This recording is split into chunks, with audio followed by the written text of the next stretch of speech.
Welcome to Parenting Kids and Dogs 101, a limited series podcast for parents who live with kids and dogs, or plan to. I'm your host, Michelle Stern, the founder of Pooch Parenting.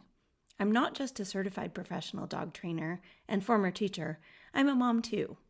In each episode of this series, I hope you feel like I'm chatting with you, one parent to another, about life with kids and dogs, answering common questions my clients ask me, and giving you simple solutions to make your life easier and safer. I hope you'll subscribe and join me for the whole series. And don't forget to grab the accompanying workbook at poochparenting.net/podcast workbook. Enjoy! In episode 9, I'm going to talk about how to manage resource guarding in dogs who are living with kids.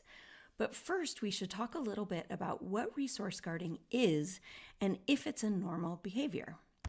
So basically, resource guarding is when a dog seems to get overprotective of an item such as a bone or a food bowl or maybe a toy, or perhaps they are overprotective of a space like their bed, your bed, or the sofa.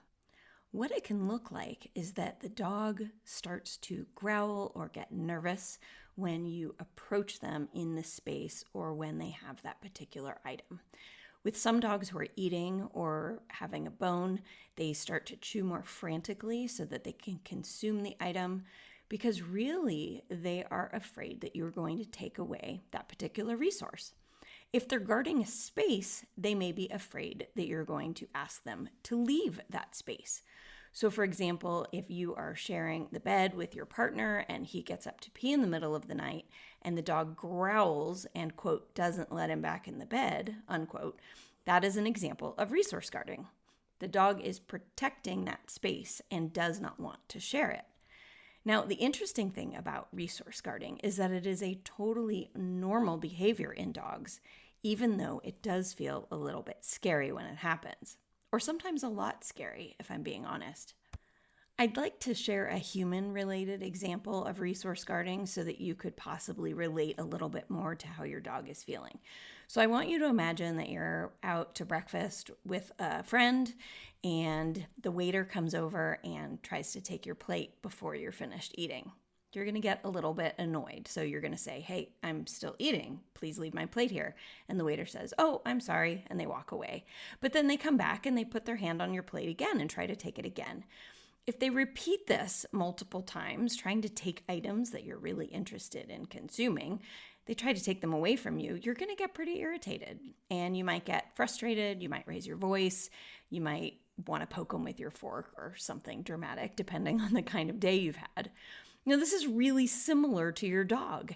If you're always taking items away from your dog, if they're chewing on things that you think maybe they shouldn't have, like sticks or pieces of tan bark or pine cones, maybe because you're worried that your dog will have a digestive problem or choke on an item. Your intentions are good, but your dog eventually loses patience and gets pretty frustrated that you're trying to take away all the good things. Now, I'd like you to compare that with a server at a restaurant who keeps bringing you things instead of taking things from you. So, for example, maybe your server stops by your table and says, "Oh, I wanted to bring you a taste of the daily special," or, "Hey, would you like to try some of the dessert today?" And they bring it to you and they leave it at your table. You're going to start to look forward to that server approaching the table, compared to how you would feel to the server who keeps trying to take your stuff. So ideally, at the end of the day, we want our dogs to look forward to our approach, and maybe even our kids' approach, the same way that you would with a generous server, as opposed to the server that keeps trying to take your items. When we are living with kids and dogs who have resource guarding tendencies, we need to do everything that we can to change our dog's perception of the people in the house so that they stop being worried we're going to take their items and they start looking forward to our approach. It can become very unsafe if we have a dog who is afraid that we're going to take their items when we live with kids, because kids move around the house in an unpredictable way, and we don't want our dogs to become offensive with their behavior in order to chase your child away from the dog's space, the dog's food, the dog's toys. So in a moment, we will talk a little bit about what to do specifically about resource guarding. If you like what you're hearing so far, don't forget to grab the free workbook that comes with this limited podcast series. All you need to do is head over to my website, poochparenting.net/podcast workbook. The good news is that many dogs respond very favorably to training that relates to their resource guarding. If you're not sure of what to do or how to proceed with this, or if your dog has bitten anyone over any items in the past, I would encourage you to reach out to me or another positive reinforcement dog trainer to help you through some of these steps.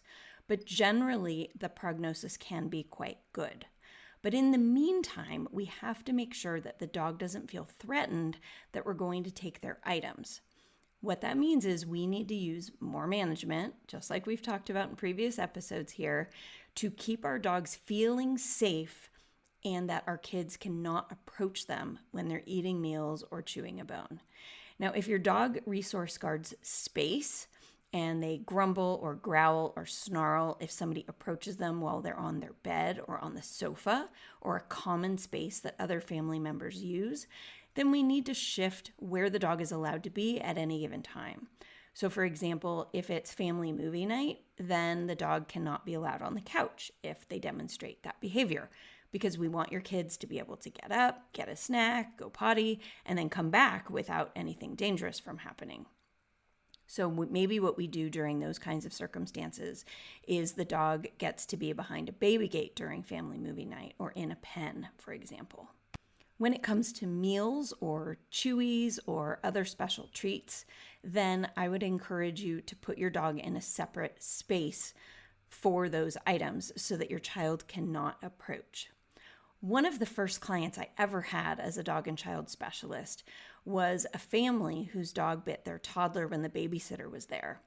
And what had happened was the dog is a resource guarder, and the babysitter didn't know that, and the toddler walked past the dog's food bowl that had food in it, and the dog ran over and bit the toddler. And the woman's father was sort of an old school large animal veterinarian and insisted that she euthanize her dog because the dog bit his granddaughter. And I can totally understand his fear and his frustration that had happened. But when I started to work with the client, we came up with several management strategies that proved successful, and the dog was able to live happily and in harmony with their daughter after that, with no further resource guarding incidents. So resource guarding is normal, but it is terrifying, and we need to take steps to either prevent it by helping our dog to feel differently, or by preventing people from approaching the dog when it has a special item. I hope you found this helpful.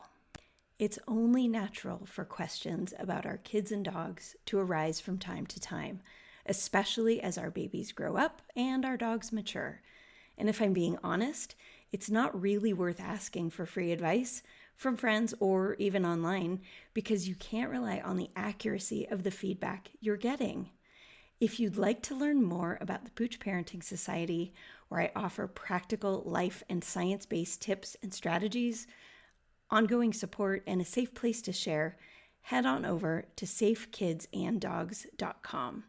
From one parent to another, I see you, and I promise that you're not alone. Thanks for listening.